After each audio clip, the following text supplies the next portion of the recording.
Where you from? Man, I'm from down in the valley. I got people trying to wish and pray that I'ma fall about it, all about it till we spoke in person. Don't wanna talk about it now, huh? Oh, you sound tough, toying with them, don't get wound up. How you wound up? Another number in the round up. Put the town up, built the sling up. You mean like San Antonio? Bounce up, Nah, man. Farther. got the east side flow. I'm a giant in the space like Portal FIFA. All the 956. kids V's up, like player. EIO. Every time when they see my show, thinking that it happened overnight. Let's start the show, Wattis.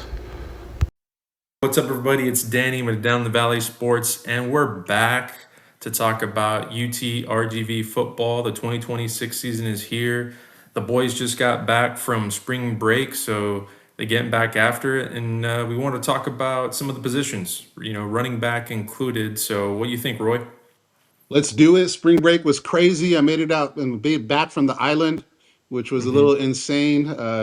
Was able to spend a couple days out there in paradise. So ready to get back into a kind of a more kosher schedule. So I'm excited, especially with the practice this weekend. Yeah, and we'll get to witness a practice as well coming up this Saturday. So, exciting times. Yeah, I'll be there 8 o'clock. Anybody wants to see what's up? I'll have some stickers and some cool stuff to mess with, and Hmm. I'll be there with my taquitos right there in the parking lot, waiting to get in. So if you Yeah. see the big back, say what's up and come have some coffee with me. I'll bring my chair. Let's go. Let's go. So let's get into it, man. Yep. So before we can look forward, we need to look back a little bit and see what we learned from last year. So, what were your thoughts on the running back performance last year, and what might it preview going into next year or this year? Yeah, I mean, obviously the workhorse was Denny, right? So Denny had, three over 100-yard games history. So he was able to do a lot of the work. East Texas A&M was the biggest game he had, over 150 yards, and he dropped 104 at Prairie View and another 120 at Nichols. So losing him as the workhorse is going to hurt. He was our dependable, reliable wrestler, right? He was our boy that can get you in the figure four or whatever that move was back in the wrestling days. Our Yale guy, and able to get that going. So he was our rock. But Demet had a lot of run, right? He Mhm. was able to get in, score some touchdowns, be able to look at being consistently in there from Bernie. So he has some game experience where he was able to get over 300 yards for the year. He had 5 touchdowns, I believe, total touchdowns based on it. It's a little small. I don't know if you can make it a little bigger, but yeah, so it makes it a little easier to have a guy like Demet on it. And then you got guys like Fabian Garcia, your 956 boy, right? Mhm. That is able to do a lot of good things. I just posted a video of that old school song. Remember that shuffling song? Every day we're shuffling. So Yeah. I was talking to my old school trance people out there, techno guys, but Fabian had some good games as you can see on the screen. He had a couple of 30, 40-yard gains. He had a couple touchdowns. Was able to get into the game early. I think Texas Wesleyan, he was able to get in early in the first half and have some good yards. Look at that 50 yards there, 3 touchdowns. So a good returning action there. And then you had, Brendan Carroll that was able to get some burn out of Roosevelt High School.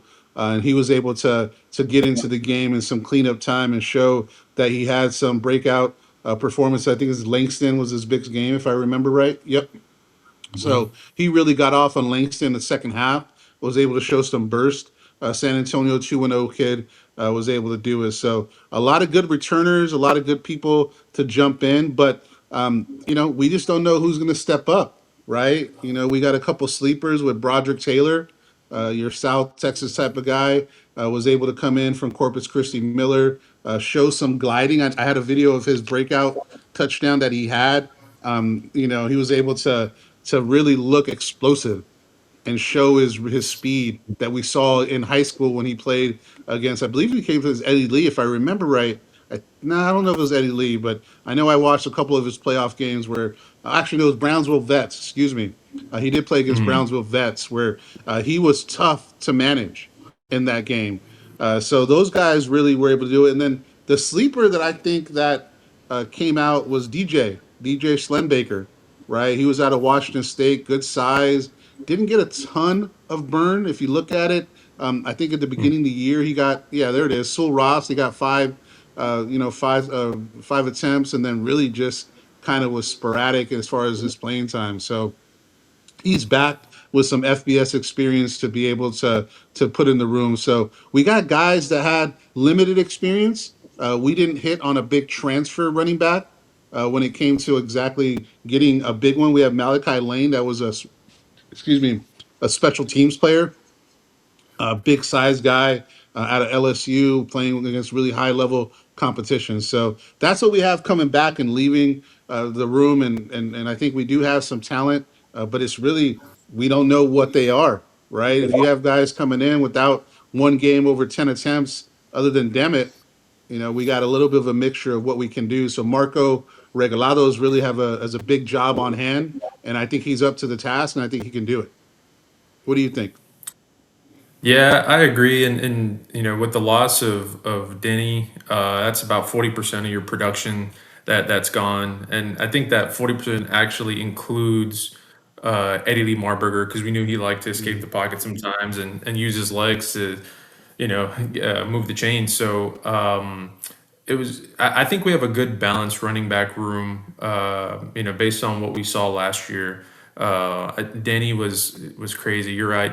That wrestling background really helped him with that contact balance. And but while he was out, because I know he got banged up here and there, I thought TJ Dement did a great job coming in for him. Has the ability to catch some footballs out of the backfield and move the chains and score. So we got a good balance, and I'm really curious to see how some of the transfers that came in do. I think Malachi Lane has that Power Five experience from LSU, even though Mhm. he only played special teams. He played running back in high school, so he knows the position.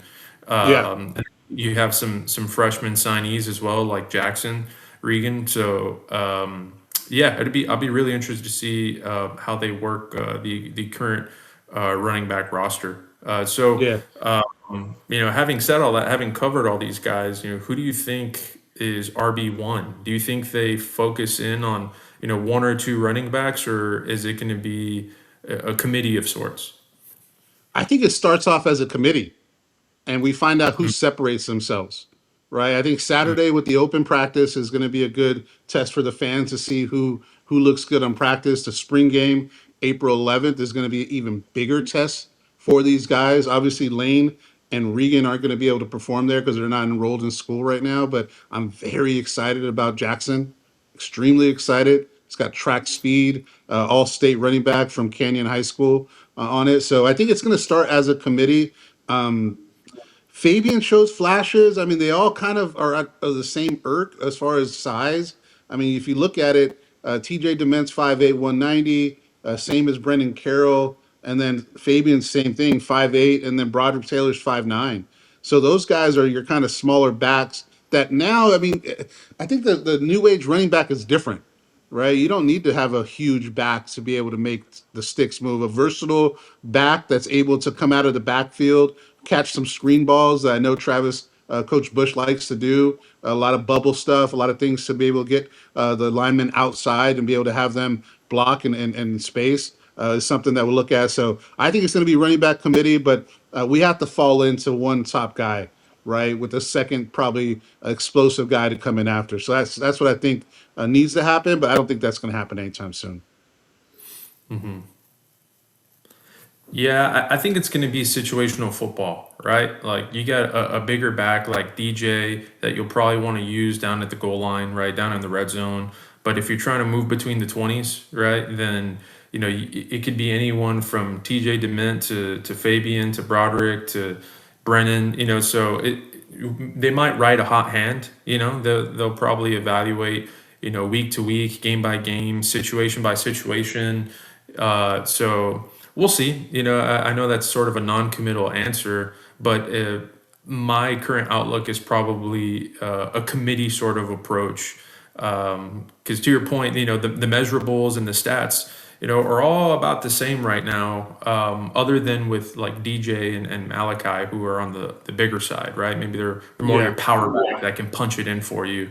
And hopefully, during the spring game, we get to see, what they're running and who they're using. And then, UT Permian Basin is sort of our non-conference game to really get some good evaluation on the guys too before you have a really big test against UTSA. So for now, I'd probably answer by committee before maybe throughout the year the team gets its offensive identity and they might maybe rely on a few, one or two.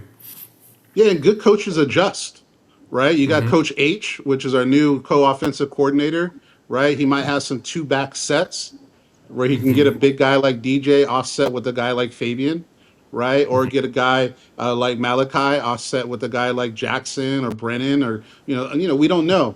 And that's going to be cool to see if somebody can pay attention at this practice, what type of sets they're running, and if it's different than last year. I don't have the bandwidth or the knowledge to do that schematically, but I am going to lean on some people to help me, right? And I'm going to say, hey, what did you see? What do we see? And maybe we can bring them on after the spring game and see if the Coach H has some wrinkles in comparison to last year's offense. And he doesn't come down here with all that experience just to kick back and chill out in the valley and go to the island every weekend, right? He's here to work. And he's going to bring some wrinkles in to be able to show his value, which he has, and he's going to be able to throw maybe some things that we see two backs. I would love to see a two back system, right, where you have the I think the pro set is what it's called. I mean, if you know better than I do, we'll see how that works out. So maybe less tight ends, maybe I don't know. So it's going to be interesting what Coach H does. Yeah, I could see a more 11 personnel, like one tight end, one running back. I think they really like what they see out of Tyler Day right now. And like in the slot T, they call it that strong end position, where you got like a really good blocking tight end and strong tight end that can be that additional blocker on the line. And the coach, a lot of these coaches on offense have roots in the slot T, so I see Tyler Day sort of playing that role, helping block for the running backs. So, but we'll see. Yeah, to your point, like we'll have to keep an eye on like formations and play call based on the personnel as well that they have in the spring game. But it's I would imagine it's going to be pretty vanilla. It's more of a show for the fans, right? Yeah. But the real install is going to take place during practice and yeah. So that's really I have all today for running back. Is there anything else you wanted to cover?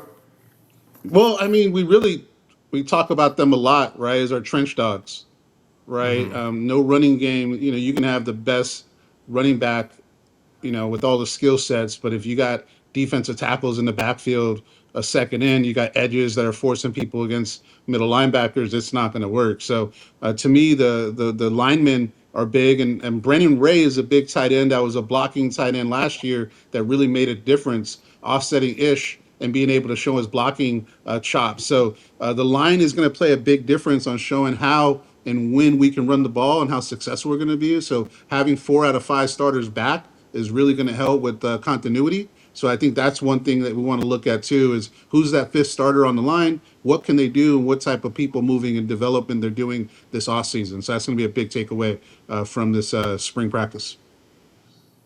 Yeah, great point. I mean, your big uglies up front make a big difference, and our top two backs averaged about 5 yards per carry. So I think that's probably a testament to some of the good blocking that was occurring and some of the talent shown by some of the running backs. So um, great closing Watch out for comment. Jackson though. Watch out for Jackson. You got your freshman coming in, right? Mhm. So I know that we're going to talk more about him, and he's kind of a wild card, right? With all that speed, all the accolades, former Utah State commit, right? Mm. So we're going to need one of these guys to pop. So sorry for cutting you off.